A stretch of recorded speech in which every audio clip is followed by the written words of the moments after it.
শুভ সকাল আমার প্রিয় বন্ধুরা। আজকে হচ্ছে ট্রেনে আমাদের দ্বিতীয় দিন। কোনোদিনও ভাবিনি যে ট্রেনে আমার ব্লগ শুরু হবে। তো যাই হোক, আজকের ব্লগটা ট্রেন থেকে শুরু করলাম। দ্বিতীয় দিন আমাদের ট্রেনে কীরকমটা কাটলো সেটা তোমাদের সাথে আমি শেয়ার করব সবটাই।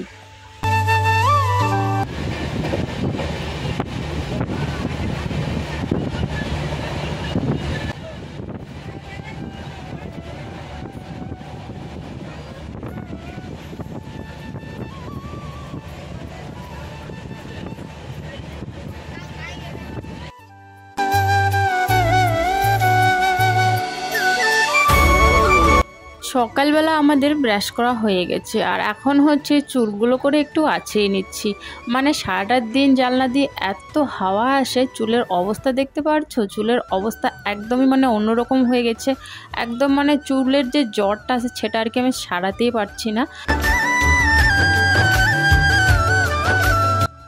একে তো চুলে হচ্ছে আমি তেল দিয়ে আসিনি, আর সারাদিন তো শুয়ে বসে আসতে হয়, আর জানলা দিয়ে এত পরিমাণে হাওয়া, তো সেই কারণে হচ্ছে চুলগুলো আমার পুরো এলোমেলো হয়ে গেছে।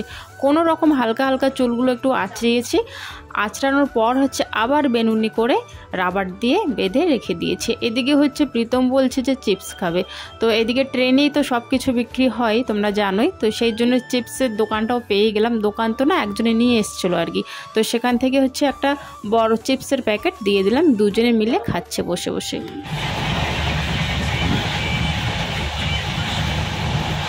তুই উঠবি? দুইজন যাইতে হবে তো, ফাঁকা আছে না এদিকে? ওর লোক আছে ওইখানে উপরে, পাবেই না উঠতে।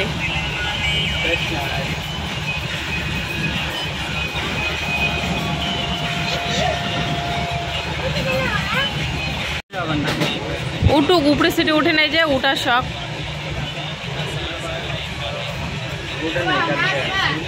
তো মাঝখানে যা যা যাও।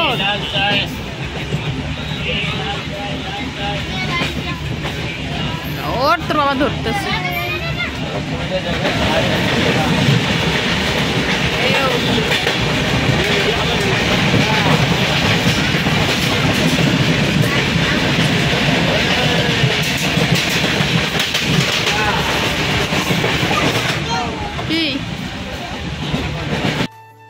সামনের হচ্ছে উপরের সিটটা না একটু খালি ছিল, এখানে যে ছিল সে একটু অন্য আর কি জায়গায় গিয়েছে, হয়তো অন্য কেউ আছে ওই জায়গায়, তো ওই জায়গায় হচ্ছে গিয়েছিল, তো সেই জন্য হচ্ছে উপরের সিটটা কিন্তু খালি ছিল।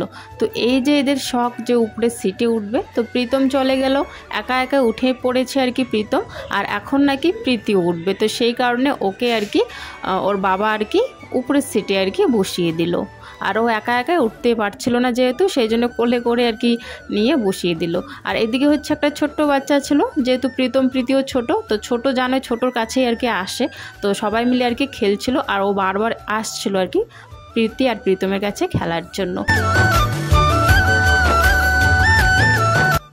সবাই দেখো যে যার সিটে কিন্তু বসে বসে কেউ হচ্ছে ফোন ঘাঁটছে, কেউ গান শুনছে, কেউ আবার জানলার দিকে কিন্তু তাকিয়ে আছে।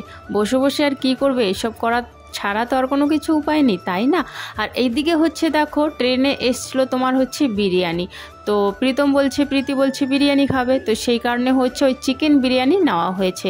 আর চিকেন বিরিয়ানিগুলো তোমরা শুধু একবার দেখো, বিরিয়ানির যা অবস্থা না কি বলবো। আর স্বাদ বাদ তো মনে হয় কিছু নেই, আমি খাইনি, তবে বলছিল আর কি প্রীতম সেরকম কোনো টেস্ট নেই, আমাদের যেরকম আমাদের ওখানের বিরিয়ানি হয় আর কি খুব টেস্টি, তো সেরকম টেস্ট নেই বিরিয়ানিতে। আর আমরা দেখো বাড়ির থেকে কিন্তু হচ্ছে থালাগুলো নিয়ে এসেছিলাম, যেহেতু আমাদের বাচ্চা আছে বুঝতেই পারছো, ফেলে খাবে আর কি সিটে পড়বে, তো সেই জন্য পেপার আর হচ্ছে থালাগুলো কিন্তু নিয়ে এসেছিলাম। আর বিরিয়ানির চালটা দেখো কত মোটা মোটা চাল দিয়ে কেউ কি বিরিয়ানি বানায় বলো তো। আর চিকেনগুলো হচ্ছে তোমার ওই যে চিকেন ব্রয়লার আর কি, ব্রয়লার মাংস, তো এটাই দেওয়া হয়েছে আর কি। তো এই হচ্ছে বিরিয়ানি, আর বিরিয়ানির আবার দামও অনেকটা, 160 টাকা মনে হয় নিয়েছে। একটাই নেওয়া হয়েছে, কারণ দুটো নিলে তো খেতে পারবে না ওরা, আর আমরা তো খাবো না, তো দুজনকেই দেওয়া হয়েছে, একটাই ভাগ করে আর কি দেওয়া হয়েছে।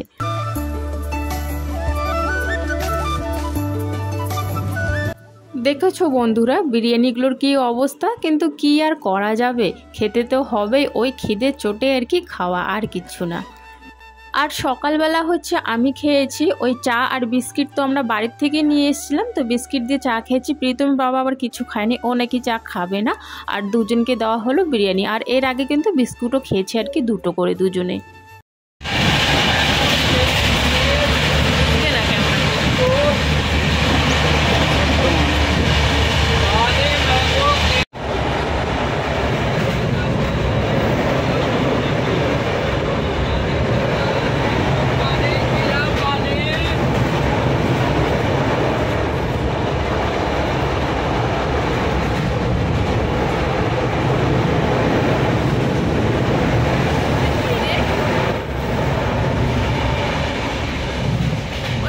তো ওই রকম করে হচ্ছে বসে জানলার ধারে দেখে মোবাইল টিপে, তো ওই রকম করে হচ্ছে সকালটা পেরিয়ে গেছে। এখন হচ্ছে বেলা দুপুরবেলা তো খিদে পেয়ে গেছে, বাঙালি মানুষ ভাই, আমাদের তো ভাত ছাড়া চলবে না, তাই ভাত তো খেতেই হবে, তাই না। প্রীতমের বাবা আবার দেখো দুটো আর কি পরোটা নিয়েছে, আর হচ্ছে ওখানে আলুর সবজি নিয়েছিল। আর আমাদের জন্য হচ্ছে এই যে দু বাটি যে দেখছো তোমরা, বাইরের থেকে ভাত নিয়ে এসছে, মানে স্টেশনে যে থামে সেখান থেকে দুটো বাটি ভাত নিয়ে এসেছিলো। আর ভাতগুলোর অবস্থা কি বলবো, বলার মতো না, একদম ভাতগুলো মনে হয় মার বের করা হয়নি এক তো। আর ছিল ওখানে আলুর ডাল একদম ঝোল, কোনো স্বাদ ভাত কিচ্ছু নেই। আর ভাত আর হচ্ছে তোমার তরকারিটা একদম টক টক লাগছিল। আমি তো একটুখানি খেয়ে আর খেতেই পারিনি, আর প্রীতি ওরা তো খাইনি, বেকার কেনা হয়েছে জানো তো, সবগুলো ফেলে দিয়েছি আমরা। শুধু পরোটা দুটো ওর বাবা খেয়েছে, দুটো না একটা খেয়েছে ওর বাবা, আর একটা হচ্ছে হাফ হাফ করে প্রীতম আর প্রীতি খেয়েছে। কি বলবো আর, মানে এখানকার খাওয়ার খেতেই পারছি না আমি। সারাটা দিন যে কিভাবে কাটছে সেটা শুধু আমরাই জানি।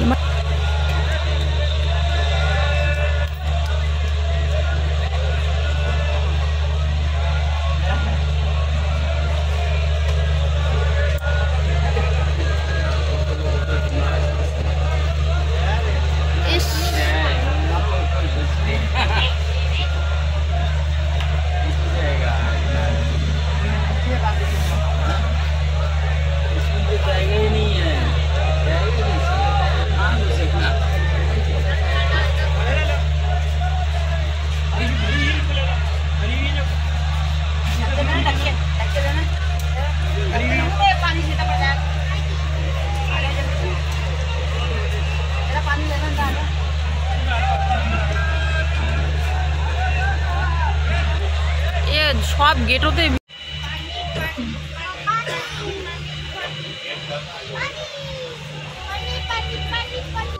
ট্রেনের হচ্ছে খাবার দেখে আমার জানো তো বাড়ির কথা মনে পড়ে গেল আর কি। বাড়িতে বোধহয় যদি আলু সেদ্ধ বা আলু ভাজা দিয়ে ভাত খেতাম তাও মনে হয় আর কি পেটটা আমার ভরতো। তবে এখানকার ট্রেনের যে এত বাজে খাবার কি বলবো আর, মানে খিদে চুটে খাওয়া একটুখানি করে, আর কিছু না, পেট তো ভরেই না, এরকম অবস্থা। আর দেখো তার এর আগে এই যে সিঙ্গারাটা খাচ্ছে, এর আগেও কিন্তু একটা সিঙ্গারা নেওয়া হয়েছিল ট্রেনে যারা আর কি বানায় তো তারাই দিচ্ছিল, ওদের কাছে নেওয়া হয়েছিল, একদম ঠান্ডা ছিল, একদম বাজে ছিল, তিনটে আর কি নেওয়া হয়েছিল। তো যাই হোক, তারপর এটা হচ্ছে এখন কিন্তু সন্ধ্যের একটু আগে, তো সন্ধ্যের একটু আগে হচ্ছে স্টেশন থেকে গরম গরম সিঙ্গড়ি নেওয়া হয়েছিল। মানে ট্রেনে যেগুলো বানায় সেগুলো থেকে না স্টেশনে আর কি, স্টেশনের খাবারগুলো মনে হয় আর কি একটু ভালো, কারণ হচ্ছে এই যে সিঙ্গড়াটা গরম গরম ছিল, বেশ ভালো ছিল ট্রেনের থেকে আর কি।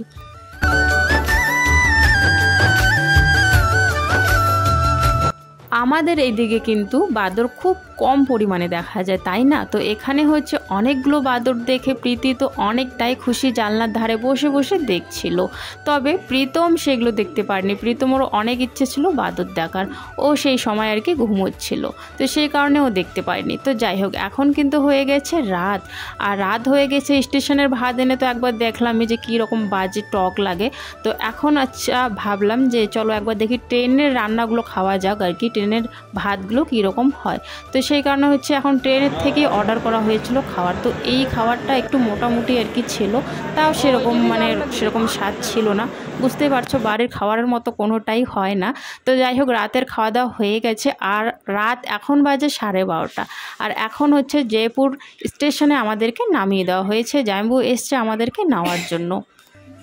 আর এই সময়টা হচ্ছে মানে নামিয়ে দেওয়ার আগে। প্রীতি অনেকটা পরিমাণে আর কি ঘুমিয়ে গেছে, অনেকক্ষণ ধরে ডাকছিলাম তবুও উঠছিল না, জোর করে ওকে তোলা হয়েছে, কারণ এখন তো নামতে হবে, নামার সময় যেহেতু হয়ে গেছে, তো জোর করে ওকে তুলেছি। আর প্রীতম জাগনাই ছিল। তো 12:30 এখন বাজে, এখন হচ্ছে যাচ্ছি আমরা বাড়ির দিকে আর কি।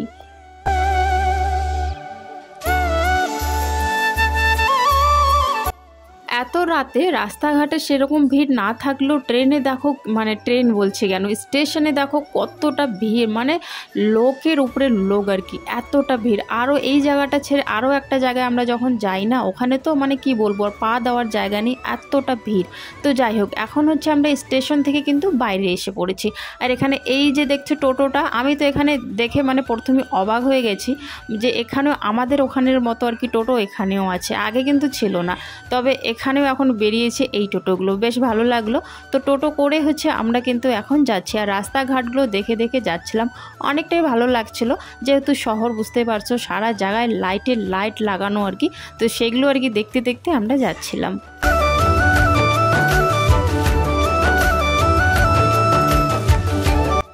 আর এই যে হচ্ছে রাস্তাটা, এই যে রাস্তাটা আমার এত ভালো লেগেছে, খুব ভালো, সত্যি দারুণ। যদি মানে এখানে আর কি দিনের বেলা বা সেরকম করে দাঁড়িয়ে যদি ভিডিও করা যেত না, তাহলে তোমরা পুরোটা বুঝতে পারতে আর কি। পুরো টাইলস দিয়ে আর কি ঘেরা, এইদিক ওইদিক কোনো কিছু দেখা যায় না, মানে ঘোরাঘুরি করে করে আর কি বের হতে হয় এই রাস্তাটা দিয়ে। দেখো কতটা সুন্দর, তোমাদেরকে এখন পিছন সাইডটা দেখাবো, পিছন সাইডটা দেখলে তোমরা বুঝতে পারবে কতটা সুন্দর এই রাস্তাটা দেখতে।